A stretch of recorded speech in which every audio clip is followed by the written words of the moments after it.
Good afternoon. It's a pleasure for me to introduce Felipe Trevizan. He's a senior lecturer at the School of Computing at the Australian National University. He previously worked at NICTA in Australia, and he had his PhD in machine learning from Carnegie Mellon, advised with Manuela Veloso. So it's a pleasure to have him here because he was my student also. He did his master's degree at USP, co-advised by Fabio Cosmo.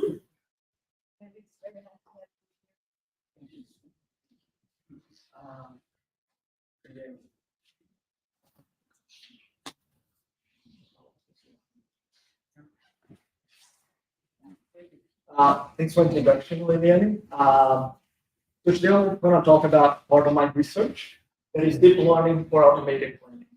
So since I know that there's a lot of people here that's familiar with deep learning, some people are familiar with planning, people familiar with both.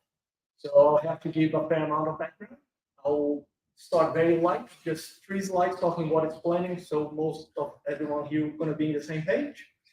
Then the other parts of the background I'll give as we need it. Okay? So just we are in the same page. So let's start with what is planning.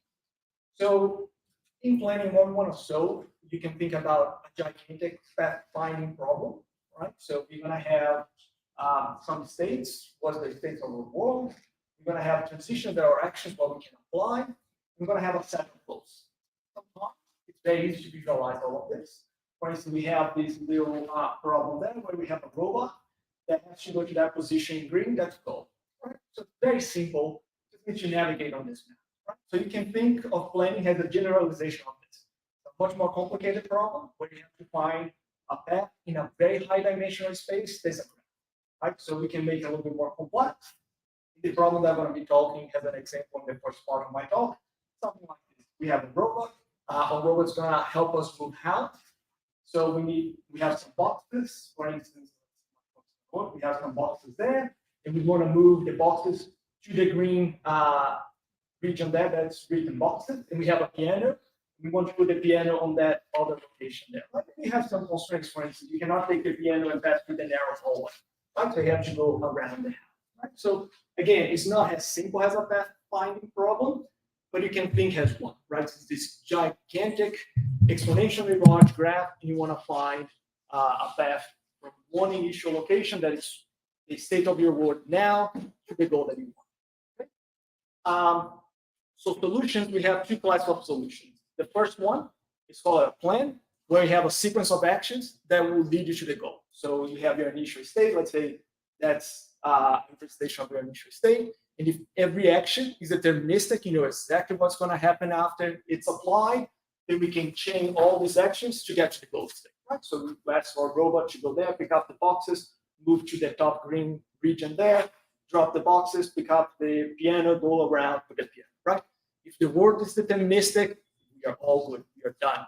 That's not usually the case. So usually we have probabilities, things can fail, things more than one thing can happen with different probabilities. And in this case, we need a policy, right? So we can have here in our little example, the robot might trip and have to stand up, so you don't know how much time it's going to take to go to a location, might drop the boxes, might drop the piano, and so on. In these scenarios, there are going to be a policy. So it's going to be a map from a state that's not the goal to an action. So then, given a state, you're going to get your action, you're going to execute that action, you're going to get a new state, and you're going to enter it until you get your goal. Okay? So, as I mentioned before, you can think about planning as a path finding problem. There's a more general version of it, much higher state space, a much larger state space. For instance, if you think about this problem here, where you have the robot, the piano, and the box, and you have X locations, right? So this map has X locations. Just to track the locations of them is already X to the cube, right? So the more things you have to keep track, the faster it's going to grow. It's going to grow in an exponential way. Okay, so that's why it's much harder. And I have a few more remarks of why problem is harder. Okay, so I also need to tell you how we're going to represent these problems. Because since they are gigantic, they're so big, in planning, we usually don't go there and just give you the graph and ask, okay, find me the path. So we have these compact representations. I'm going to talk today about the simplest representation that we have in planning, called strips representation. And that's the representation, and you need a language to express the representation. And the example that I have here is in PDDL that supports that representation strips. So the way we're going to present this little toy problem is in PDDL that separates the description of the problem into a domain and the problem by itself. So let's start with the problem here in the beginning. We have two parts, predicates and action schemas. So the predicates will tell you the relationships between your objects, right? So what is the relationship of robot and location, right? So at this level, it's a high level representation where these things are variables. You can think about first order statements, first order logic statements. So you have at a robot, a location, right? So you have to then go there and instantiate this. Action schemas are similar, but for actions. I'm going to tell you here what's the template of my action move. I'm not telling you how to move from location A to location B. It's how to move my robot from any location to any other location. And then at some point, I'm going to go there and instantiate and create my real actions. So the second part of the problem is the problem definition by itself, where you have your objects. For instance, the name of a robot here is Shaky. We have our locations, offset, kitchen, so on. We have boxes, we have pianos, and all of that. And then we have our initial state and our goal. For our initial state and goal, we need instantiation of predicates. The name of these instantiations are propositions. Right, so we're going to take here all objects. These objects can have types, for instance, but it's not necessary. We're going to go there and replace one of our variables. We're going to create our propositions. For instance, at shaky hallway. Right? And with this, we define our initial state. We define our goal. We want a robot to be the object. All right. So one more slide about background on planning, and then we're going to get to the meat of the talk. So what is a planner? So a planner is pretty much a solver for planning problems. We're going to be giving a domain, a problem. We're going to give it to it. We're going to give us a plan or a policy. There's two main ways of computing that. One is through constraint optimization. You can think about creating a ginormous LP or a mixed interprogramming or a constraint programming problem. Right? So you create one gigantic, send it to a solver of this, get a solution out. What we usually do in planning is use search. Most of the time, heuristic search. So we're going to systematically search that graph with guidance of a heuristic. And from there, we're going to reach our goal, extract our plans, extract our policy. I'm not going to talk too much about heuristics at this moment. In the second part of the talk, I'm going to go back, define heuristics very precisely. But for now, this is not heuristics in the sense of it's just a trick. It's just something, a way to get there. No, it's very precise. It's just an estimate on the cost of solving your problem. But I'll give more details in the second part. And even in the simplest formulation of planning, when you have everything rounded, when you have action, the propositions, not in the lifted representation, planning is already piece-based hard.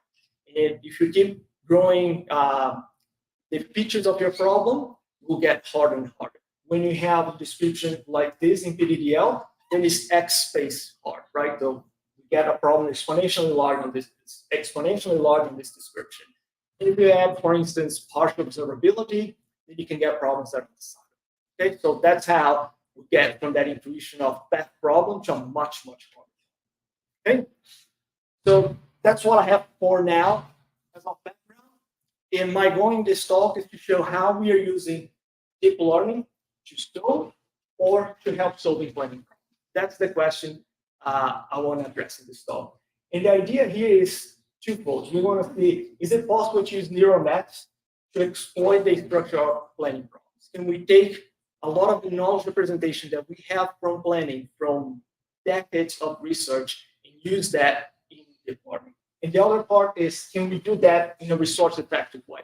We do not want to hire 1 million GPUs and run that for a whole month to be able to solve a single problem. We want to be able to train problems in a few minutes and be able to solve them quickly. Okay? So you can guess that that's important for planning. Why wouldn't we want to do that? Right? So it's a very nice thing. So it can, as a planning person, can be a little bit selfish. It's a new tool. I want to apply the new tool in my problem. But that's also important for machine learning people, right? And you don't need to take my word for it. You can look at Young Latham talk when he received the Turing Award in 2022, and he highlighted 3 key problems for machine learning, and he explicitly mentioned that he would not talk about them because he has no clue on how to solve them. And we focus on these 2 here. It's learn to reason, right? When it means here beyond system 1 fit for computation, system 1 is just a way of saying something very reflexive. You just don't have long-term horizon reasoning. The other one is learn to plan complex action sequences. These 2 things is literally what we do on planning for more than 40 years, right? So their challenge is something that we know exactly how to solve, but we need to combine these 2 things, right? So we are 2 disjoint communities. Perhaps together we can solve these big challenges. Okay. All right. So this is the outline of my talk. Going to be split in 3 parts. The first part, I'm going to show you how to compute generalized policies with deep learning. This is the part of how to use deep learning to solve planning problems. That's it. Full deep learning. No help from the planning. Then the second 2 parts are going to be how to use deep learning to help solving planning problems. Right? We're still going to have a planner, but deep learning is going to help us find a solution. So that's going to be strips AGN, and then a little bit of the highlights of some work that we have that's under review right now. Okay, so let's start with ASNets, but I need to have a simple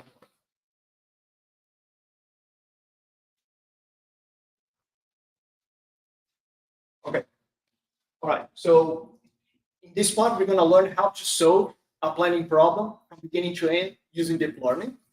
And the name of this is learning generalized policies, but I have not defined what generalized policy is. I told you what a policy is, but not a generalized policy. So you give me a domain and you give me a problem, I can compute a policy, I can compute a plan, that's going to solve me that particular problem, right? But now, what if I have a second problem? So again, it's not the same problem, but it's similar. I have a different map. So you have my trusty robot that's going to help me move. Now I do not have a piano, but I have 2 sets of boxes, and I want both sets of boxes in my garage where the robot is. It's not the same problem, but it's similar enough. And what do they have in common? They have in common the domain. They have in common the dynamics of our world, how the actions behave. Not the action by itself, but the action schemas, right? So what is the template to generate actions is the same. We have different objects. So this template is going to be instantiated in different ways, but the template, the thing that's generating actions is the same. Same thing applies to predicates. The predicates are still the same. What's going to change are the propositions, because I have different objects, so they will be instantiated differently. So a generalized policy is a policy that's going to solve this problem for any instantiation for any objects, for any initial state, for any goal. In other words, it's a way to solve the problem that only depends on the domain. It does not depend on the problem. You give me any problem in this domain, I'm going to be able to solve it. So you give to this policy the current stage, what are your objects, what is your goal, it's going to tell you what's the next action to apply. So it's a very powerful thing. So I'm going to show you how to solve this using deep learning. And the network that we came up with, it's called ASNets, is short for Action Schema Networks. Spoiler alert, because we're going to work on action schemas. In the architecture, it's very simple and bring the intuition from 2 different parts. Bring a little bit of an intuition of CNNs. There will be a little picture in a few slides. I will see why it's a little bit related to CNNs. But it's very similar to the planning graph. There's a structure that we have in planning. So the structure is we're going to have here some input pictures telling us what propositions are true now, what is my goal. There is a little bit of a secret sauce that I'm going to get in about 4 slides. Then we have these interleaving layers of actions, propositions, action, propositions. My last layer is going to be an action layer. From that, I'm going to extract a probability distribution for actions. So it's not a policy, but a stochastic policy. It's going to tell me with what probability I should apply each one of my actions. Okay? As I said before, is inspired on the planning graph. And there's a little bit of difference. I don't have the time to go into what the planning graph is, but the difference is how these connections are made, right? If you're familiar with the planning graph, so there's a particular way of connecting actions per position to actions. For us, the connection is based on how a proposition and action is related. And they are related based on the fact that if P appears either as an effect or as a precondition of an action, they are related. So we're going to connect them, right? So this connection, for instance, from here to here might be because this is a precondition of this action or this is an effect of this action, right? If you know about the planning graph, you'll see that it's a little bit more general than planning graph. All right, that's the overview of ASNets. So I'm going to go in a little bit more detail. I'm going to go into each one of these modules, and then I'm going to show you the secret sauce what let us both generalize and solve problems beyond what we can see on this given amount of layers. Okay, so let's start with some details on the modules. So let's start with an action module.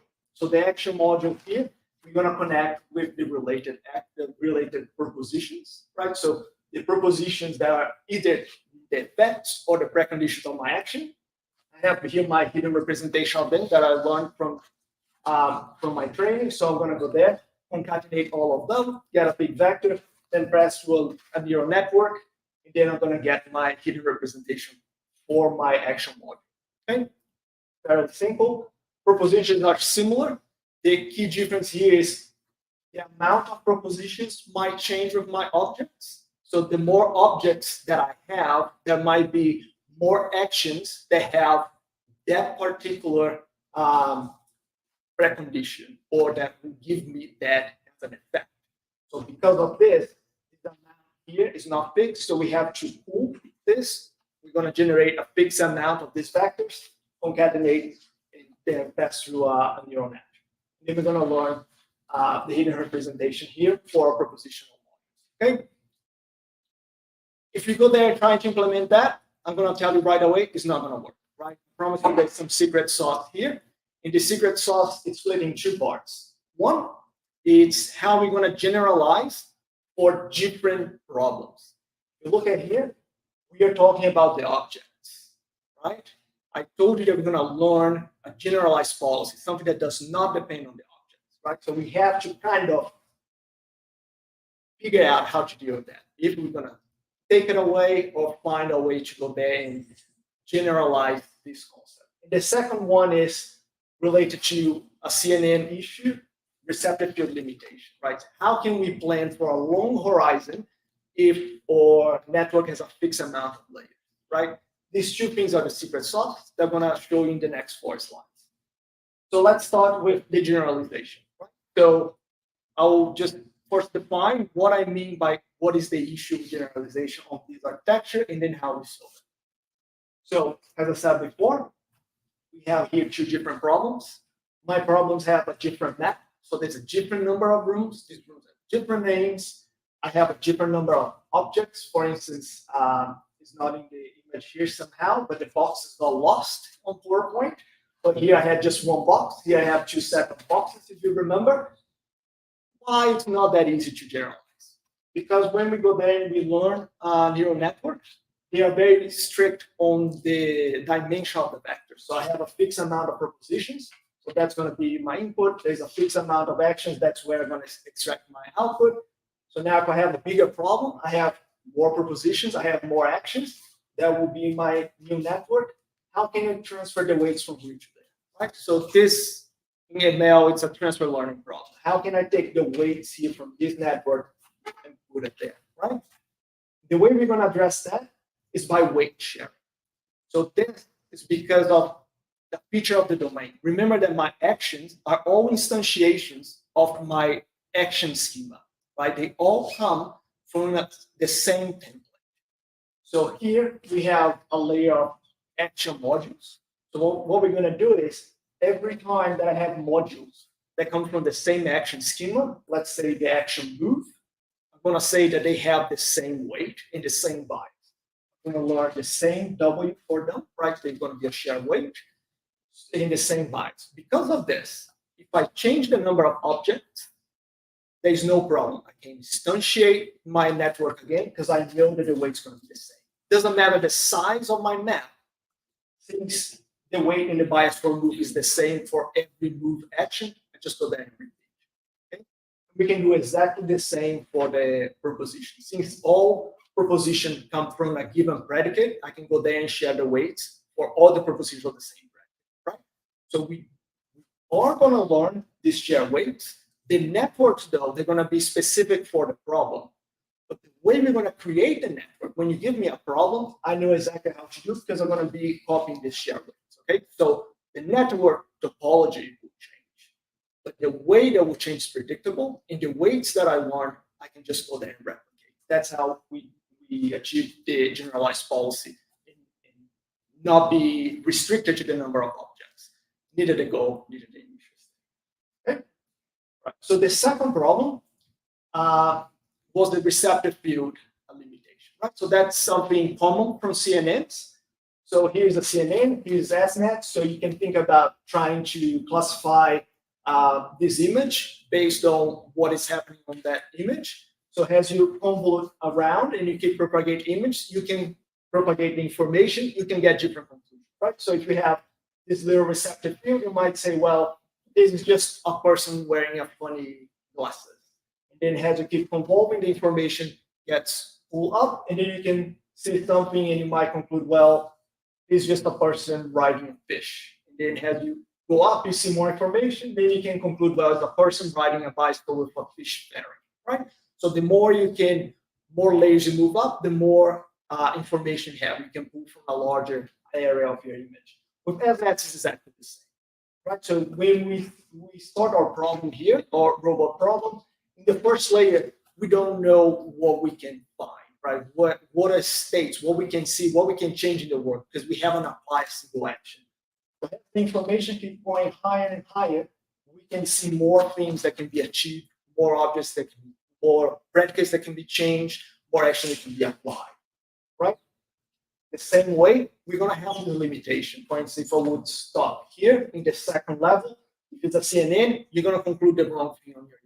If it's ASNet, you might not be able to see the piano, so you don't know how to move the piano, right? So if part of your goal is to move the piano, you cannot even see where the piano is, you're going to be in trouble, right? So we do need to give these networks a way to look very far ahead in the horizon, beyond the amount of layers we give to them. And the way we're going to do this is by using a little bit of planning technology. We're going to use LM cuts landmark. I'm not going to have the time to formally define that. But what LM cut landmark is a disjunctive action landmark, meaning it's going to give me a set of actions in which one of those actions must be executed to reach the goal. Okay, it's impossible to reach the goal without executing one of those actions. So it's a very strong statement. But interestingly enough, we can compute in polynomial time. We can compute independently of domain. I don't need to know anything about the planning problem. It's based on PDDL. I can compute in polynomial time. So it's efficient. We don't make any assumption. And the features that we're going to use is if a particular action is a singleton LM cut landmark, meaning that particular action must happen. That one is a bottleneck. So that lets the network prepare for it. For instance, if it's moving the piano, even if the network cannot see the piano, it knows that there is an action there that must be executed at some point in the future. So it can already kind of move towards the direction of the piano or prepare for it. The which is about if an action is part of a set of more than one action, there's a landmark, meaning there's, let's say, 2 or 3 actions and one of them must happen, or if there is no landmark, if the action is no landmark. Okay. All right. So the way we are going to train that, it's pretty much by imitation learning. And for the sake of time, I'm going to skip that. But pretty much we're going to have a teacher planner. We're going to go there, solve problems. I guess the key point of this training method is we're going to both generate data based on the current policy that we have and the teacher. Because we want to make sure that we have data from non-experts. If we would train only on optimal policies or optimal solutions, there might be states that no optimal solution ever visited.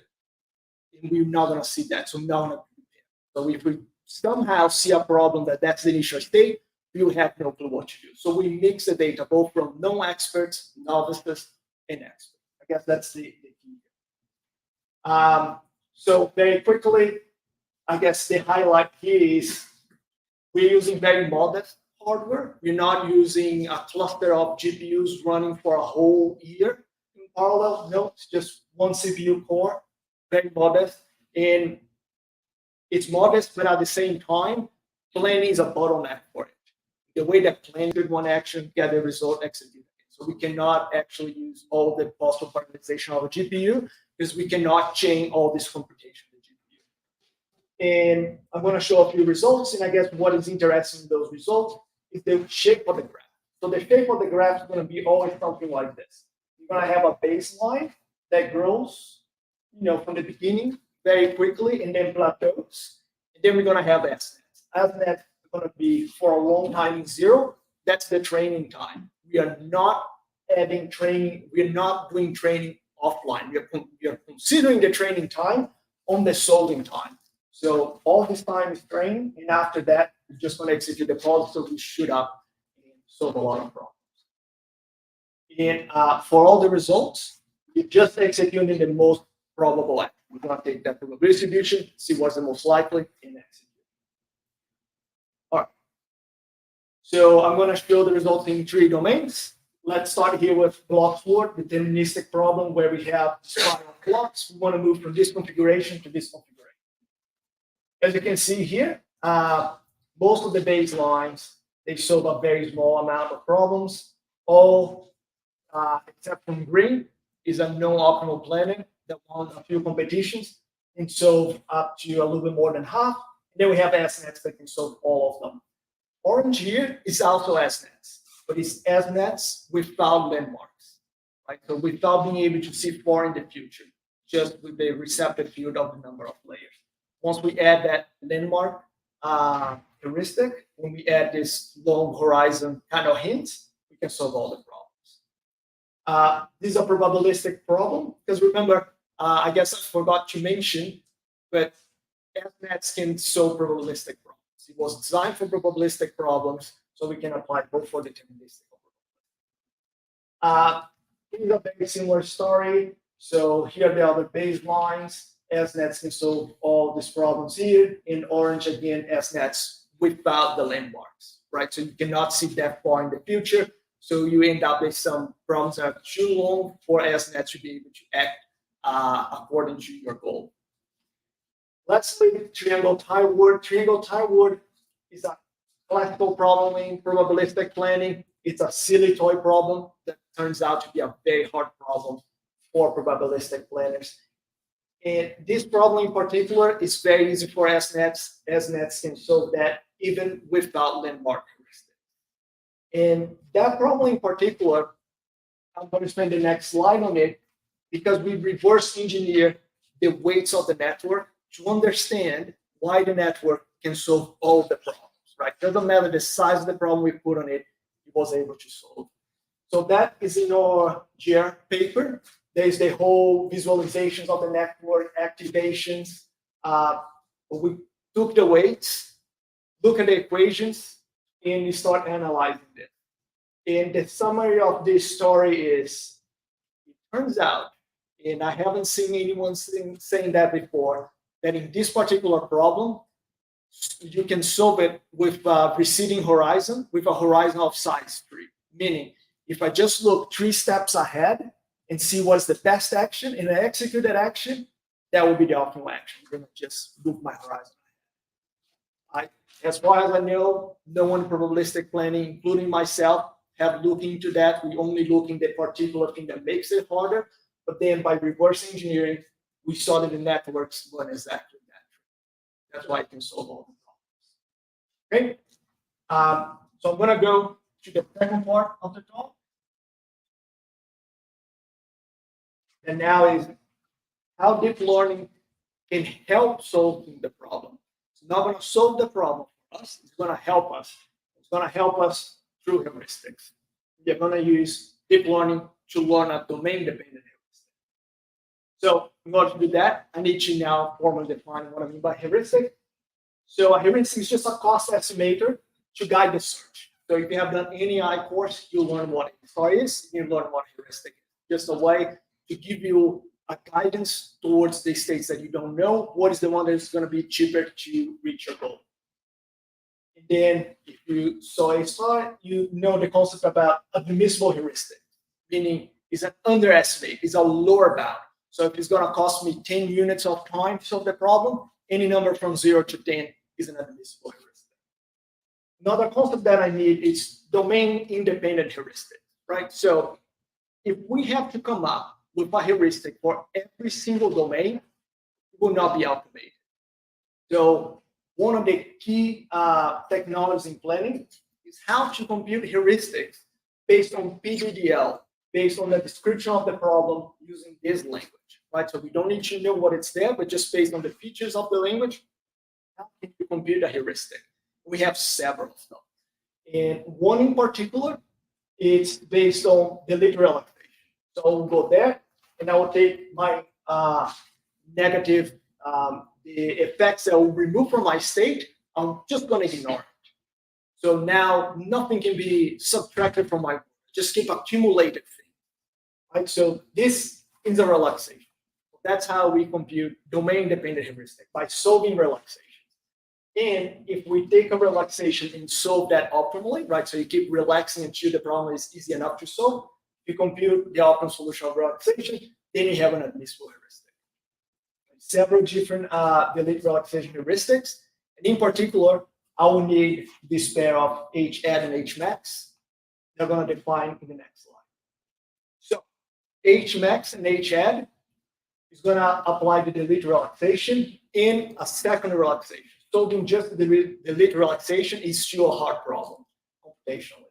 So we're going to ignore interactions between subgoals. So if I have a set of propositions that I want to reach, I'm going to call each one of them a subgoal, and I'm going to try to achieve each one of them individually. So then I'm going to have this function h of sg, that's the estimated minimum cost from my state S to my goal G. Okay? The math is not all that important. I just want to get an intuition across. It's going to be important for the next slide. So don't be scared about the equation. But let's think that I have just one goal. If my proposition P, that's my single goal, is true in my state, I'm done. It's going to cost 0 to make it true. If no action can make that true, it's impossible to make it true, so cost infinity. Now, if it's not true now, and there is an action that can make it true, then I need to recurse, right? So I'm going to find an action that adds P. I'm going to go there, look at the cost of A, and add the cost of from S, reaching the precondition of my action, right? So I'm going to assume, I'm going to work kind of backwards from the goal. So I want P, I have an action that adds P. So now I'll say, okay, suppose that P has been executed. Now I need to make the preconditions true, right? And I want the action that has the minimizer form. Doesn't that sound has a shortest path problem? Has a path planning problem? I'm trying, if I am in my goal, I'm done. If my goal is not reachable, cost infinity. If there's a path from my goal to where I want to go, I just do one action and see how to get to that state. It feels like a planning problem itself, and it actually it is. And I'm gonna, in the next slide, show literally a visualization of why that's the case. Now, the interesting part is what happens if I have more than one subgoal, right? So then I cannot be restrict, right? Because I need to achieve one of them. But what one, right? I have a choice, a non-deterministic choice. So then Hmax is going to go there and take the maximum of all the goals that I want to achieve. And I'm going to say that the cost of achieving a set of goals is the cost of the most expensive one. In H-add or H-sum is just the sum of all my goals. Okay? That's all I need. It's just the intuition that this is actually a shortest path problem. It's a weird one because now we are talking about a max, we are talking about a sum. Usually we don't talk about this, we just minimize the path from one position. Right? Why? Because we are solving a shortest path problem in a hypergraph. In particular, in a hypergraph where the arcs have a hypertail, meaning several states funnel to one action that leads you to a single state. And let's build this hypergraph together. So here's my propositions for an example. In green is the goals that I want to make true. So G1, G2. And in my current state X, it's going to be my blue nodes here. It's going to be P1, P5, P3. Okay? So these are my nodes. So now I need my arcs, my hyper arcs. It's going to be my actions. So the head is going to be the add effects, what my action adds in my problem. In the tail, the hyper tray is going to be the preconditions. Remember, it can be several preconditions. So let's populate the graph. It's going to look like this, right? So let's compute some distances here. So I want to find the shortest path from G2 to one of the blue nodes. Fairly simple.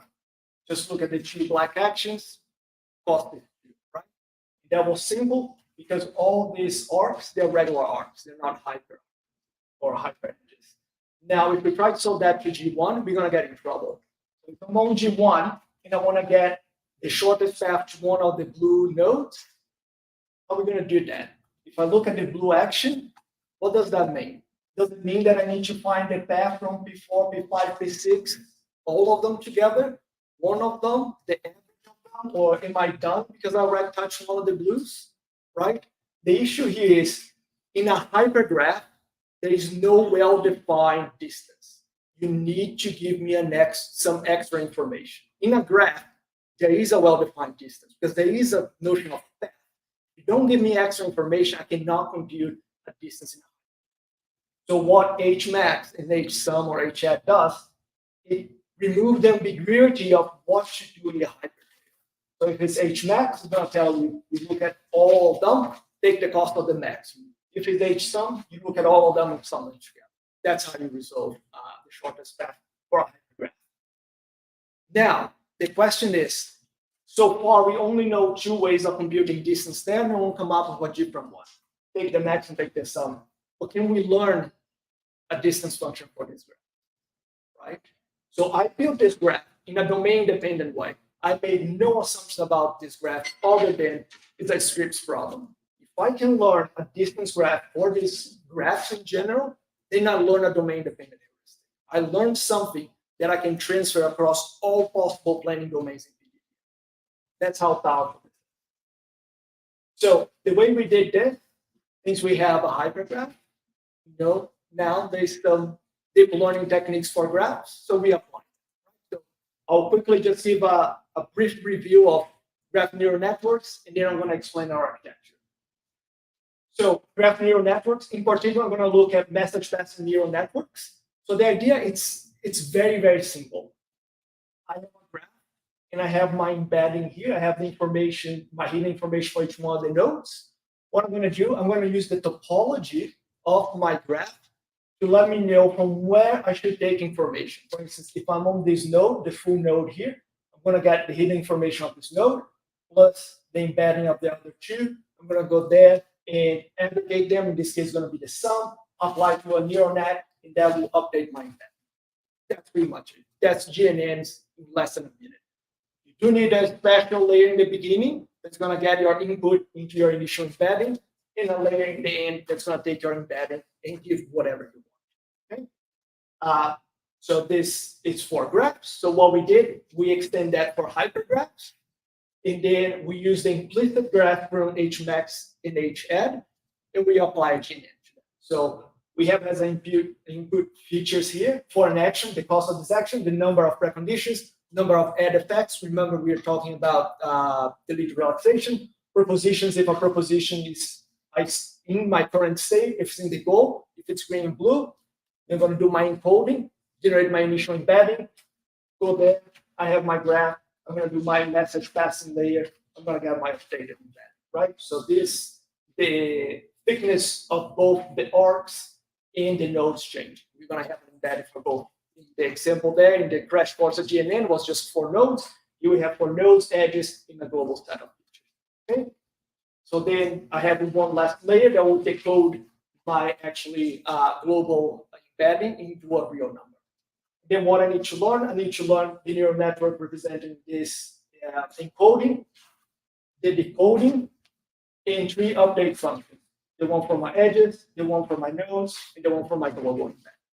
Then I have my aggregation function that will aggregate the neighboring nodes, the neighboring edge. In this case, we just use element plus sign. Okay. In, we're going to pass this, we're going to do this update for in repetitions. All right. Okay. So training, again, very simple, I guess, because of the time. The only thing here, I guess, that's key is we decided to train with optimal value. Remember, our graph cannot represent deleted values, but we are trying to force it if the network can learn something that depends on deleted. Again, for the sake of time, I'm going to go very quickly here. Again, very modest hardware, just a single CPU. And the overall message is very powerful. We can generalize for unseen domains, but it's slow to compute. So I'm going to show a quick experimental result. So I'm going to give to these networks training samples from 2 different domains. Travel, a logistic problem where you have to move an airplane around. In small instances with 2 or 3 cities. Gripper, you just need, it's a problem where the robot needs to take a ball and move to a different room. 3 small problems from 1 to 3 balls, right? This is going to be my training set. My evaluation is going to be on block board that I have never seen. This network does not know the concept what a block is. They have never seen any of that. In the training time is just 10 minutes. So what we can see here, again, it works. So it learns some sort of distance function about these hypergraphs, right? That's general, does not depend on any domain. Interestingly enough, is something in between Hmax blue and H@, right? So this is the number of expanded states. You can see that's kind of in between. And here's a deviation from the optimal. Hmax is an admissible heuristic, so we guarantee to find the optimal. Scripts AGN cannot guarantee to be admissible, so we cannot guarantee to find the optimal. Same thing for Hmax. But a lot of times we are a little bit closer to the optimal than H@. All right, so just very quickly to wrap up, I'm going to give some preview of on the review work. This is still on the using deep learning to help solving problems, to compute heuristics. So we have new networks based on strips that I showed you before, based on finite domain representations, a different representation. But what I think that's more interesting is on lifted strips. So now we're working on something similar to what I showed in the specification of PDDL problem. We do not need to ground. And here's an example. So we need to talk about objects, the ordering of these objects, or predicates, action schemas, and so on. Okay.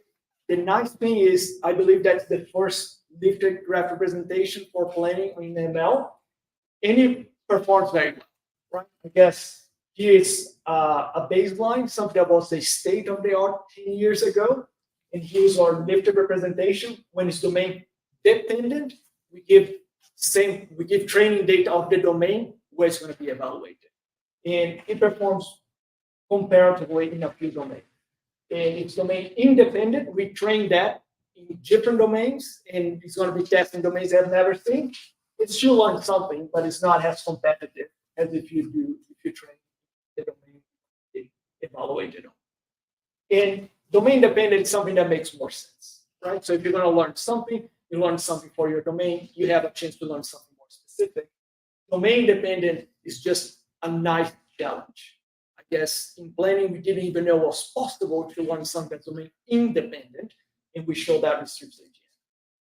And that's my last slide on this ongoing research. We have some theoretical results now.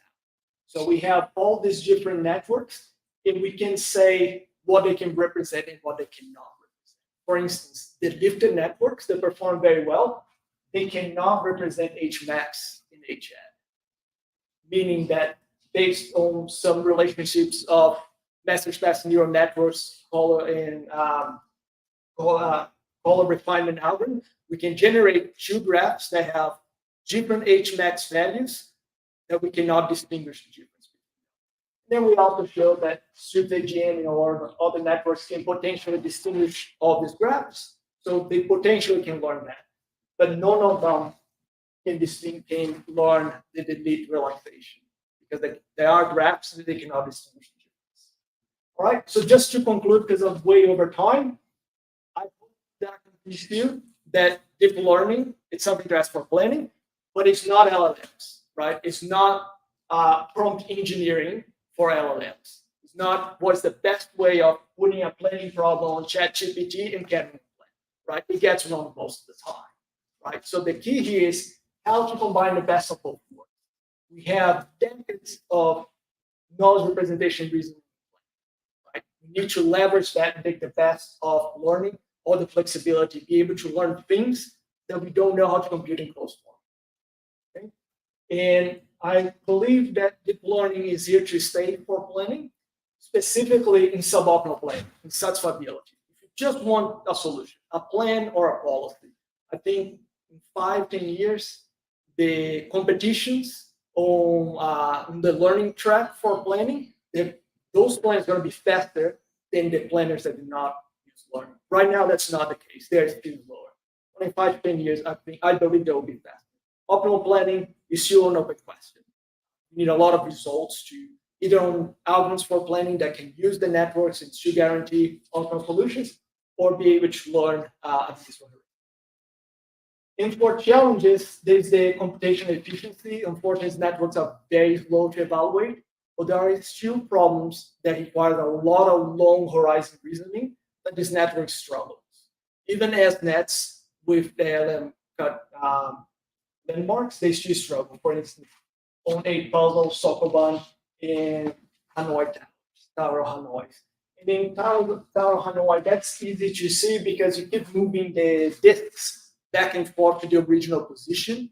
And unless you can see that you're doing that because you need the largest disk to go all the way to the last peg, that movement will make no sense. Okay, so we need a way to encode this very long reasoning on this network. And until we have that, they're still going to struggle. They're still going to struggle with problems like this. I will always be able to add a few more disks in your network will fail. That's all a network fail. Same thing for in puzzle. Just put, just do n plus 2, n plus 3. They're gonna. Okay, that's all. Thank you.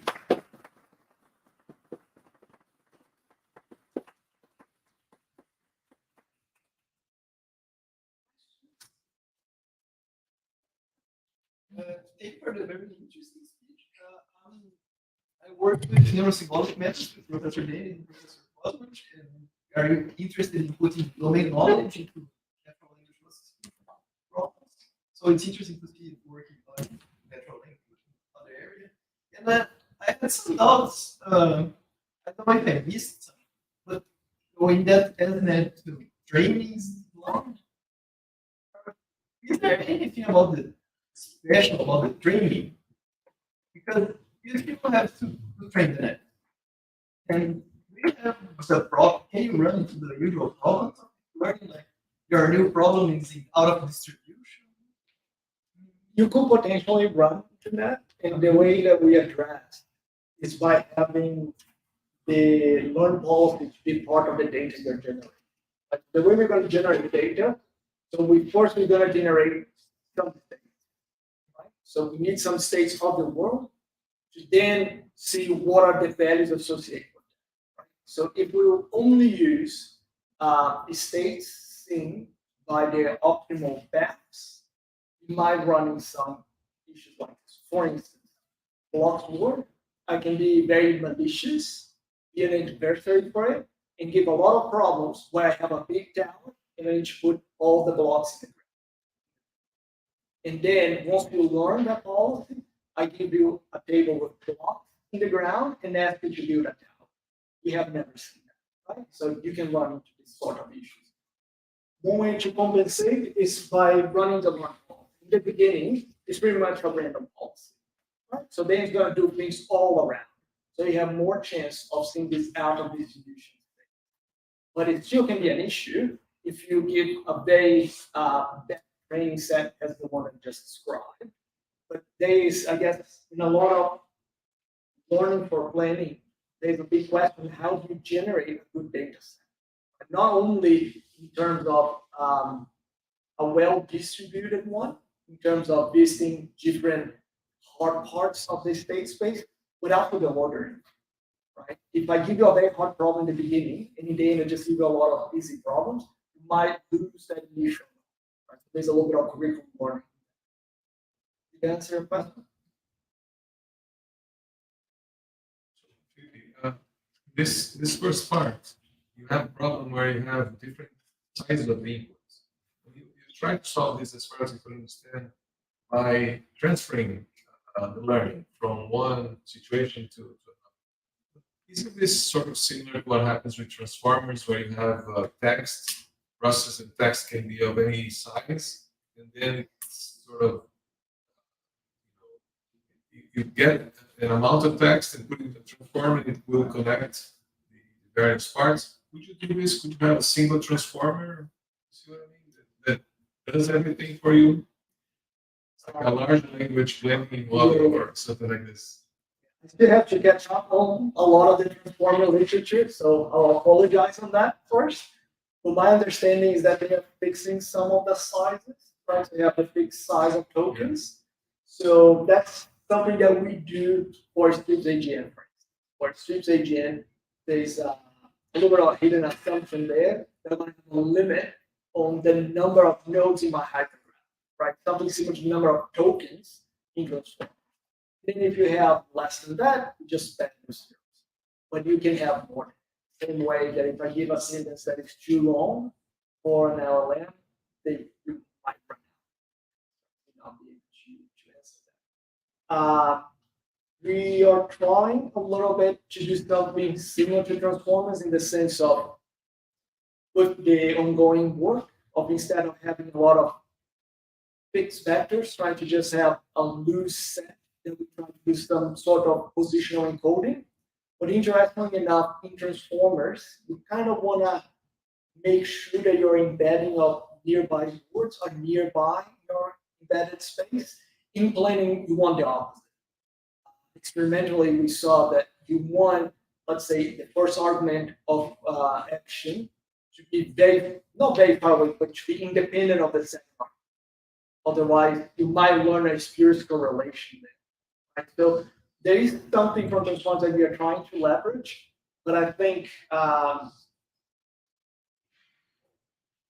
still there's some in GNNs. It's easy to just go there and reuse your update functions. And I think that here's something a little bit similar. I think we can just recast this as a GNN. And the number of layers, just the number of repetitions of message passing, then I think it becomes a little bit easier to relate to transformers, right? Because just GNNs with attention. Is that close enough? Yeah, So when I brush up transformers, I get back to you.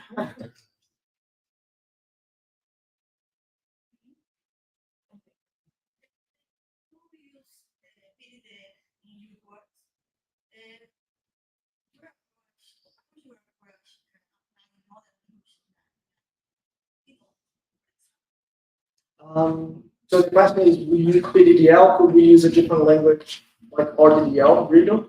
I think in theory, yes. I think our group has a lot more expertise on PDDL. That's why we haven't done it yet in Riddle.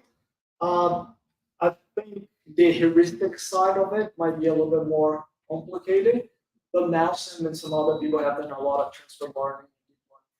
So it's definitely possible. And I think potentially ASNets will be a little bit easier to do. And I think Nelson has something similar learning reactive policies.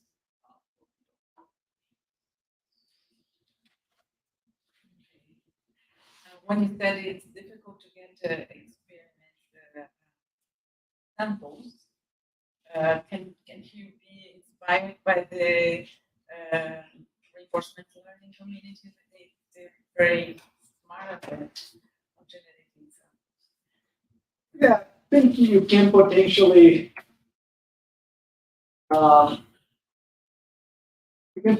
try to. I guess it's not a question playing because the way the problems are generated, it might be the case that you might not be able to distinguish a state that's never reachable because we have something that does not make sense. For instance, 12 pianos in your living room, not going to happen. It's hard for us to distinguish a very unlikely state from a state that I have never been. In theory, unless you encode the constraint that you can only have one piano per room, it's possible to have 12 there. Right? You might not be able to reach that from the initial state. So I think there's a lot of research on that. It's not just randomly sampling states would be enough. Some sort of clever random exploration might give you some points for which then in ASNets you will call a teacher to tell us what we really do. Okay, some more questions? Okay, so thank you. There is one more. Okay. We are. The question was, what was the motivation behind your interest to apply machine learning or deep learning to planning problems? So the motivation, well, I think particularly for me, it was when I learned about graph neural networks. Because I already knew this relationship between Hmax and Hn and hypergraphs, and I tried to exploit that in my own planning research before. I was unsuccessful in the sense that I couldn't make anything that would work better than what we had before. But I had that in mind of, we did a better distance function, and GNN was one possible answer. So that how that line of work started, and ASNets started with Centaur, one of my students that was several works on computer vision before, and then well, there's some relationship between planning graph and CNN. For that.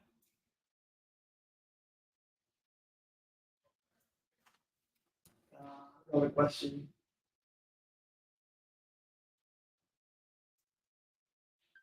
This one kind of read in Português.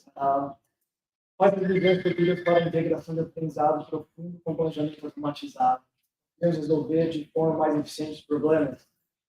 Well, my vision is that in the short to medium term, planning, learning is going to be part of planning.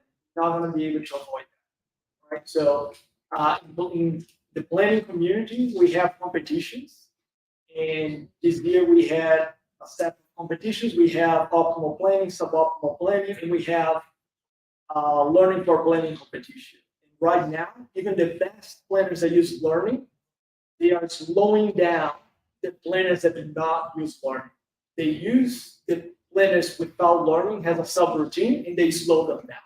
Meaning, learning is just slowing down planning. It's not helping solving problems.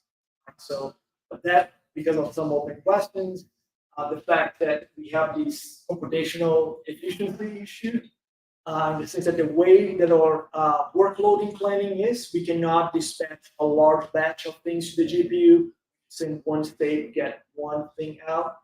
There's some algorithmic open questions. So I think in 5-10 years, we might have solved that. Then it will be the competitions for satisfiable planning, just trying to find a plan. It's going to be just a theoretical curiosity, because the learning based on learning plans, they're going to dominate that. It's just going to be an artificial restriction of your planner cannot learn anything, just out of because they're learning based on domination.